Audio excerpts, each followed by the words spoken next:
حضور جب بلائیں گے تو جب حضور کسے بلاتے ہیں؟ جس کی نیت مدینے جانے کی.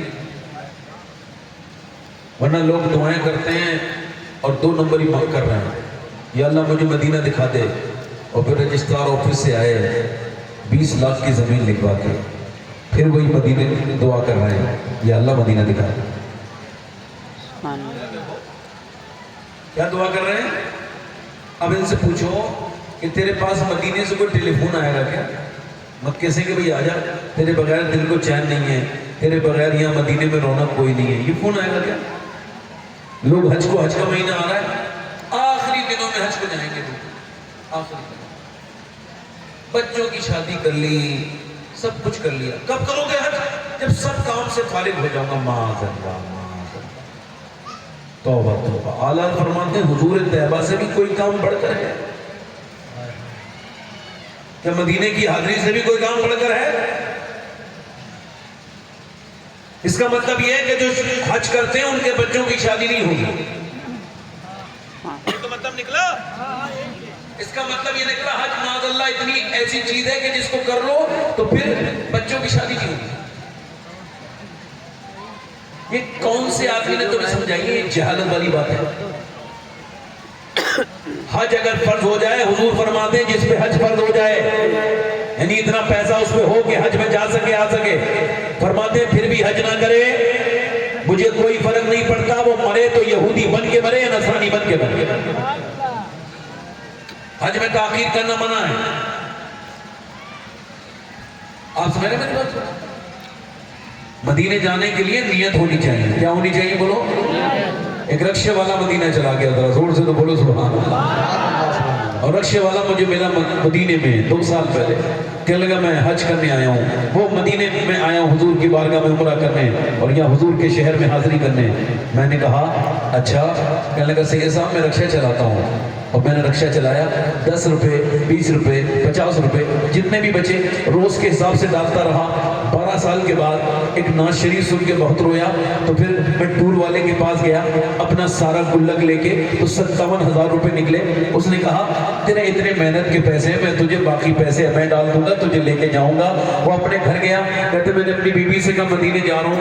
تو مجھ سے بولی مجھے لے کے نہیں جاؤ گے، اکیلے جا رہے ہو؟ تو میں نے کہا میں تو خود رکشہ چلاتا ہوں، تم کو کیسے لے کے جاؤں؟ میں غریب ہوں، تمہیں نہیں لے جا سکتا.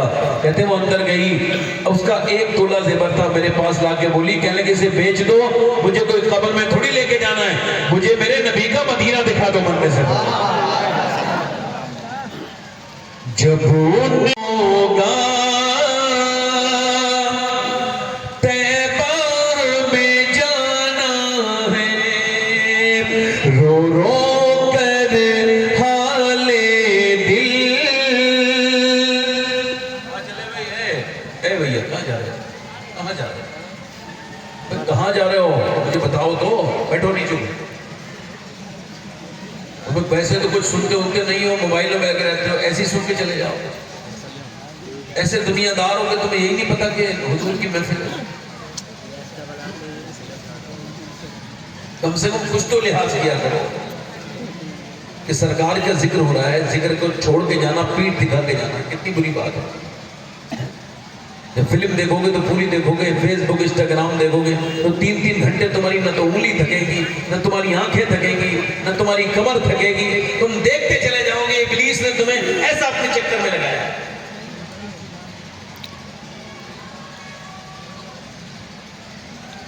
جب ان کا کرم ہوگا طیبہ میں، طیبہ میں جانا ہے، رو رو کر حال دل آقا کو سنانا ہے، رو رو کر حال دل آقا کو سنانا ہے.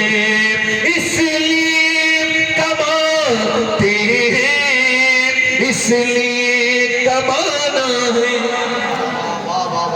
اس لیے کماتے ہیں، اس لیے کمانا ہے. اب ساری عمر طیبہ آنا اور جانا، اب ساری عمر طیبہ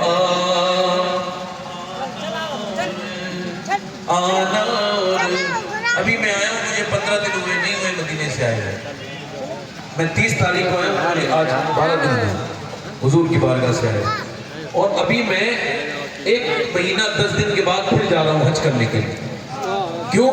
کیونکہ مجھے مدینے والے سے زیادہ کسی چیز سے پیار نہیں، مجھے لگتا ہے پیسے کا اور کوئی مطلب نہیں ہے، بس مدینہ دیکھو، دل لگا کے بولو جب ان کا کرم ہوگا طیبہ میں، بولو طیبہ میں، اور جنت جسے کہتے ہیں ہم دیکھ کے آئے،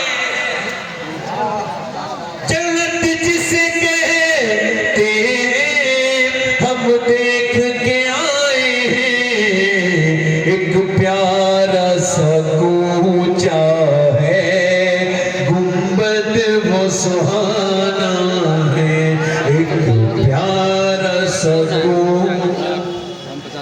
آخری شعر پڑھ لیتا ہوں، دل لگا کے ذرا بولو سبحان اللہ، آخری شعر